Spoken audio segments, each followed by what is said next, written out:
Assalamualaikum warahmatullahi wabarakatuh. Kami dari kelompok 3 akan mempresentasikan tentang konsolidasi dengan akuisisi melebihi nilai tercatat ekuitas bab 4 buku Dwi Martani. Ini adalah nama anggota kelompok kami.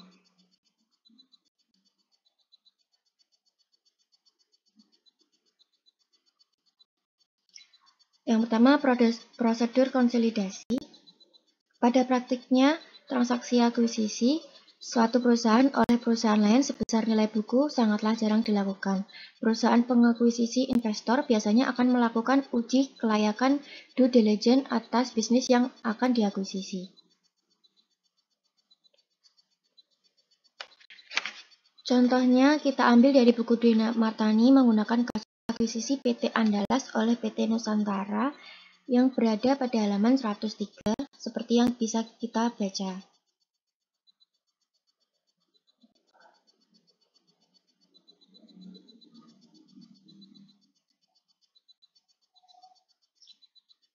Pada sebelumnya,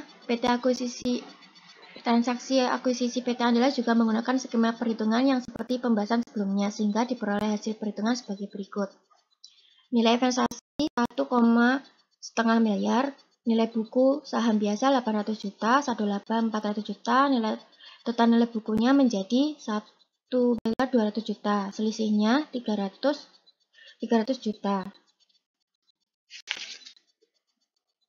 Berdasarkan skema di atas, perhitungan tersebut terlihat bahwa PT Nusantara mengeluarkan investasi yang lebih tinggi dibanding nilai buku PT Andalas sebesar 300 juta. Secara perhitungan investasi PT Nusantara pada PT Andalas dilanjutkan tabel 4.1. Pada tabel 4.1 bisa kita lihat pada halaman 104 buku Dwi Martani.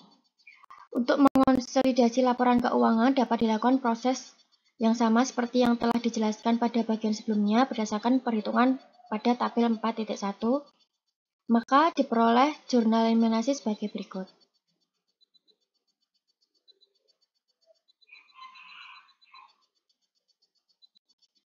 Untuk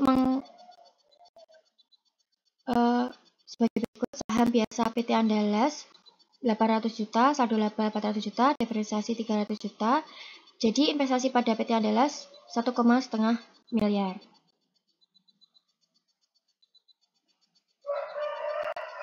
Diferensial.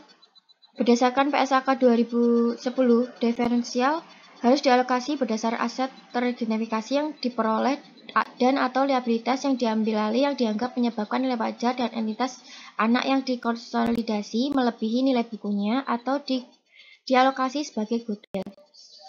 Gambar 4.1 halaman 104 buku Dwi Martani.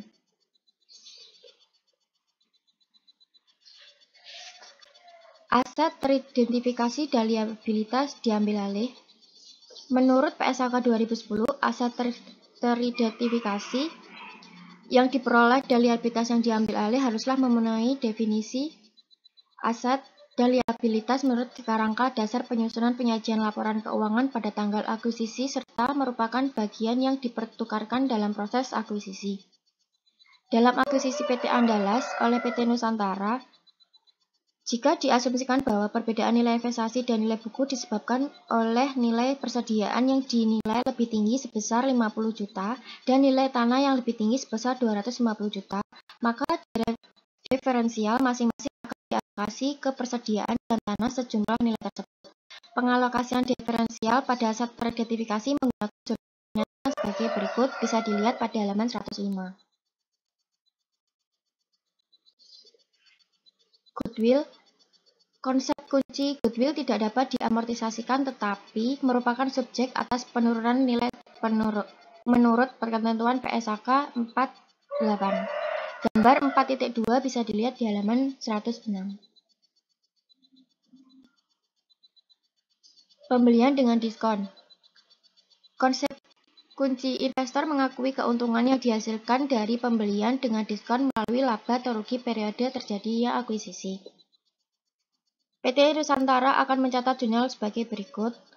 Sebelumnya, soal bisa dilihat di halaman 107. Dan jurnal eliminasi saat melakukan konsolidasi bisa kita lihat saham biasa PT Andalas, saldo laba pada diferensial investasi pada PT Andalas.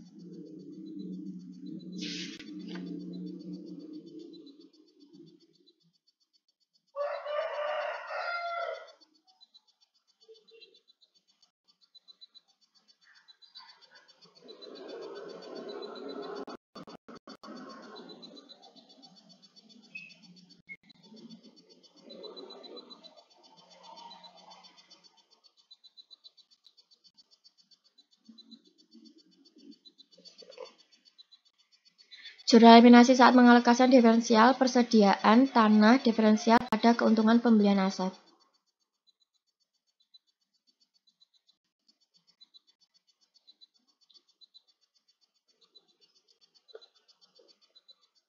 Selanjutnya akan dibacakan teman saya.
Konsolidasi pada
pada tabel 4.5 gitu kan.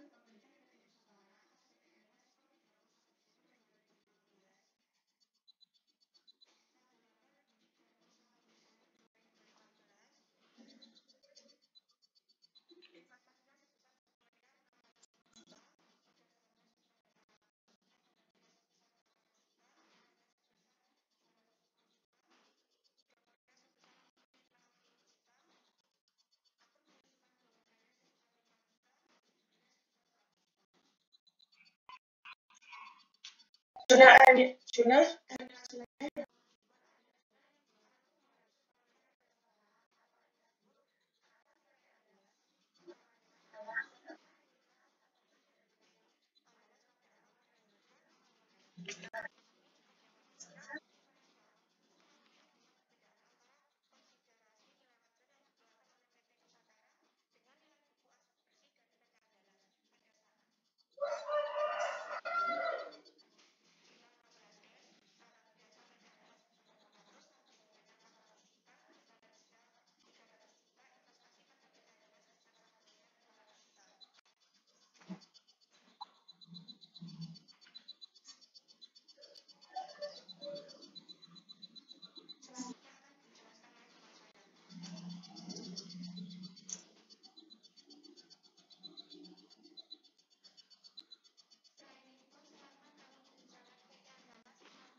berupa amortisasi terkait bangunan dan peralatan, serta penghapusan persediaan yang telah terjual.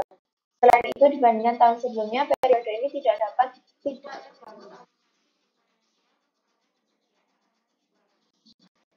eliminasi yang perlu dibuat oleh PT Nusantara sebagai perusahaan induk adalah pada jurnal 23E bagian laba atas PT Andalas sebesar 230 juta, pada dividen diumumkan sebesar 100 juta, dan investasi pada PT Andalas sebesar 130 juta. Jurnal 24E saham biasa PT Andalas sebesar 800 juta, saldo laba sebesar 550 juta, diferensial sebesar 255 juta, pada investasi pada PT Andalas sebesar 1.605 juta. 25E tanah sebesar 210 juta, goodwill sebesar 100 juta, akumulasi penyusutan bangunan dan peralatan sebesar 5 juta, pada bangunan dan peralatan sebesar 60 juta, dan diferensial sebesar 255 juta.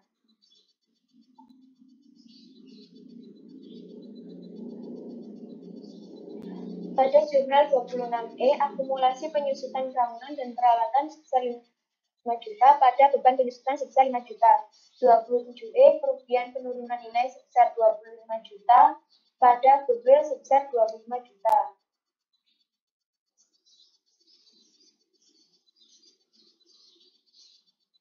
Jurnal 23E sama seperti jurnal serupa pada tahun sebelumnya, yakni untuk mengeliminasikan pengakuan pendapatan yang diakui atas laba diumumkan serta dividen yang diterima dari PT Andalas. Sementara itu, jurnal 24E merupakan jurnal standar yang digunakan untuk mengeliminasi saldo awal investasi pada PT Andalas.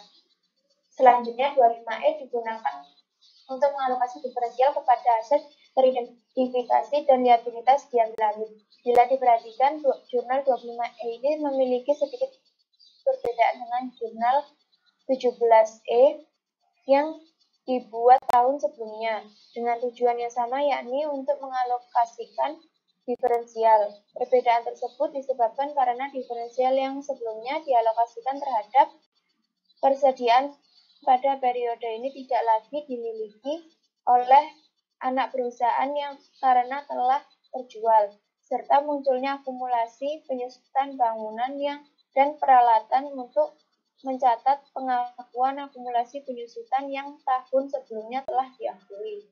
Jurnal 26E merupakan jurnal untuk amortisasi diferensial terkait bangunan dan peralatan berupa penyusutan yang seharusnya diakui lebih rendah dari sudut pandang konsolidasian. Sedangkan jurnal 27E dibuat untuk mengakui penurunan nilai yang terjadi pada goodwill.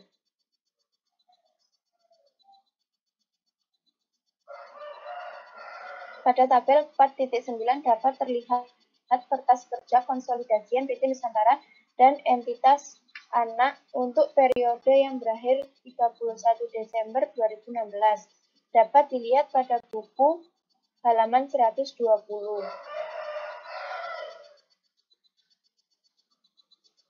Selanjutnya akan dijelaskan oleh teman saya.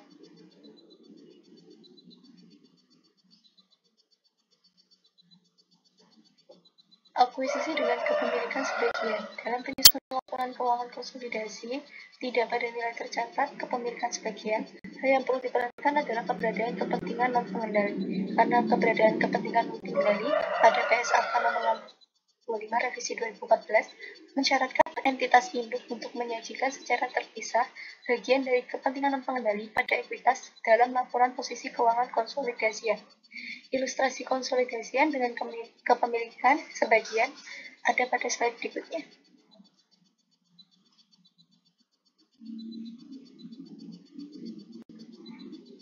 Nah, ini kita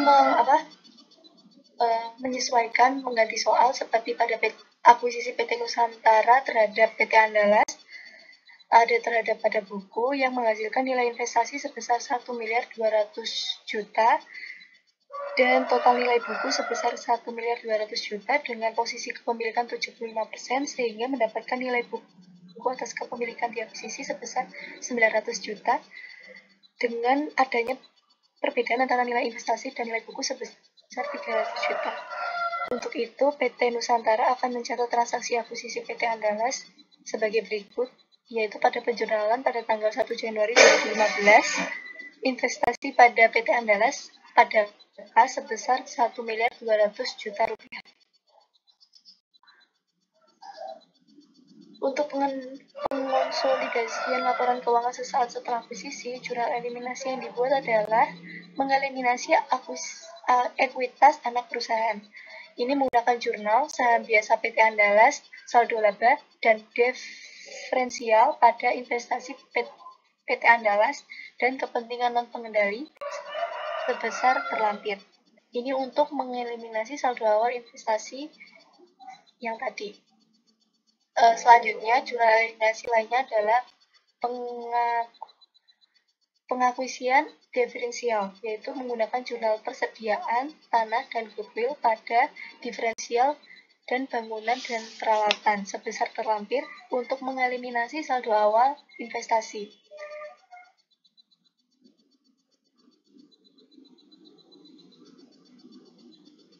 Sehingga jurnal pengalokasian diferensial ini mendistribusikan diferensial yang muncul dari transaksi akuisisi, yaitu persediaan mengalami kenaikan nilai wajar dari nilai tercatat sebesar 50 juta rupiah, tanah mengalami kenaikan nilai wajar sebesar 210 juta rupiah, dan bangunan dan peralatan mengalami penurunan nilai sebesar 10 juta rupiah. Selain itu, ada transaksi kombinasi PT Nusantara dan PT Andalas diakui muncul goodwill sebesar 100 juta rupiah dari selisih antara imbalan yang diserahkan PT Nusantara atas nilai wajar aset bersih PT Andalas. Dan dapat terlihat juga pada jurnal menunjukkan adanya perbedaan dengan jurnal sebelumnya ketika kepemilikan dipenuhi seluruhnya. Kepemilikan sebagian ini mengeluarkan jurnal penghapusan saldo awal investasi memunculkan suatu akun baru, yaitu kepentingan non-pengendali yang mencerminkan hak pemegang saham non-pengendali atas aset yang dimiliki entitas anak, sesuai peraturan PSHK yang tadi. Nah, ini ada laporan posisi keuangan konsolidasi yang PT Nusantara dan PT entitas tanah sesaat setelah transaksi akuisisi dapat dilihat pada gambar 4.6, yaitu memiliki total aset sebesar 7.800.000.000 rupiah, begitu juga liabilitas dan ekuitasnya. Ini merupakan data neraca saldo PT Nusantara dan PT Andalas pada 31 Desember 2015 sebelum terjadinya konsolidasi. Sejumlah sekian. Lalu terjadi penjurnalan PT Nusantara atas kepemilikan PT Andalas. Selama tahun berjalan, PT Nusantara mengumumkan dan membagikan dividen sebesar 300 juta rupiah, sedangkan PT Andalas mengumumkan dan membagikan dividen sebesar 50 juta rupiah. Nah, ini dicatat oleh PT Nusantara, yaitu pada kas pada investasi pada PT Andalas sejumlah 37.500.000 rupiah. Hal ini dihitung dari dividen sebesar 50 juta dikali 75% atas kepemilikan. Lalu selama tahun berjalan, PT Andalas melaporkan perolehan laba bersih sebesar 200 juta yang didapat dari pendapatan dikurangi beban dari neraca saldo 31 Desember. Dijurnalkan, yaitu investasi pada PT Andalas pada bagian laba atas PT Andalas sebesar 150 juta rupiah. Ini untuk mengakui penghasilan dari PT Andalas yang didapat dari 200 juta dari laba bersih dikali 75% kepemilikan. Kali mengakui penghapusan diferensial yang terjadi selama periode berjalan, yaitu memiliki dua penjualan. Yang pertama adalah bagian laba PT Andalas pada investasi pada PT Andalas sebesar 50 juta, yaitu menyesuaikan diferensial terkait bangunan dan peralatan sebesar 50 juta dari 100% karena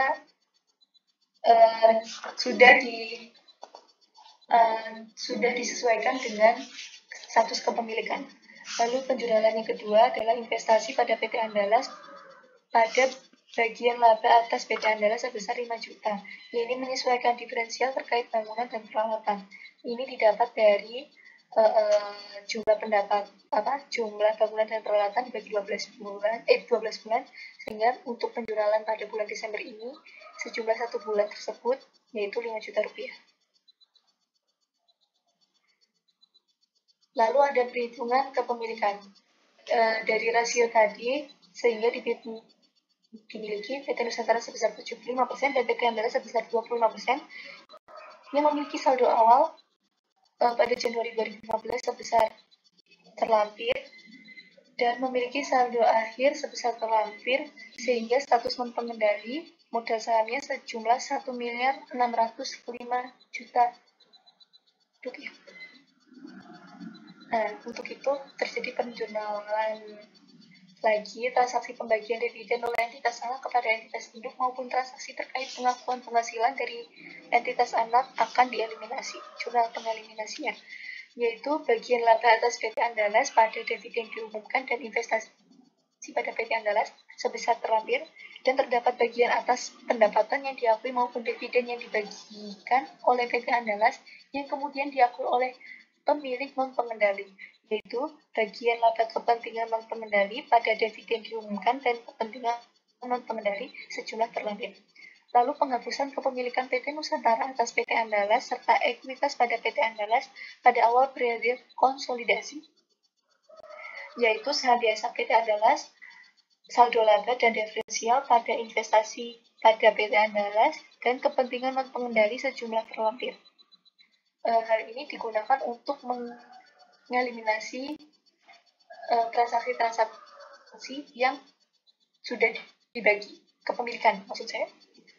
Nah, lalu kita mendapatkan kertas kerja konsolidasian pada tabel 4.12, yaitu kertas kerja konsolidasian PT Nusantara dan entitas anak per 31 Desember 2015 menghasilkan perhitungan laba bersih menghasilkan 705 juta rupiah dan perhitungan saldo laba konsolidasi menghasilkan 1.905 juta rupiah dengan perhitungan terlampir. Lalu kita menghasilkan laporan posisi keuangan setelah konsolidasian, yaitu PT Nusantara dan entitas anak, yaitu laporan posisi keuangan konsolidasian pada 31 Desember 2015 menghasilkan goodwill sebesar 100 juta dengan total aset 8.742.500.000 rupiah dengan liabilitas dan ekuitas sejumlah 8.742.500.000 rupiah. Untuk itu saya kembalikan kepada Nadia.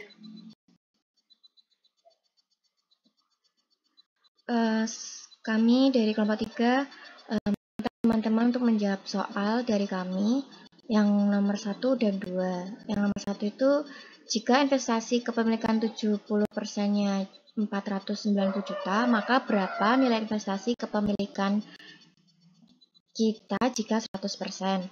Yang kedua, mencari diferensial pada kolom yang sudah terlampir di sini. Lalu jika ada teman-teman yang kebingungan atau ingin menanyakan, bisa ditanyakan di kelompok kami. Sekian dari kelompok kami. Jika ada salah kata dan lebihnya, mohon maaf. Wassalamualaikum warahmatullahi wabarakatuh.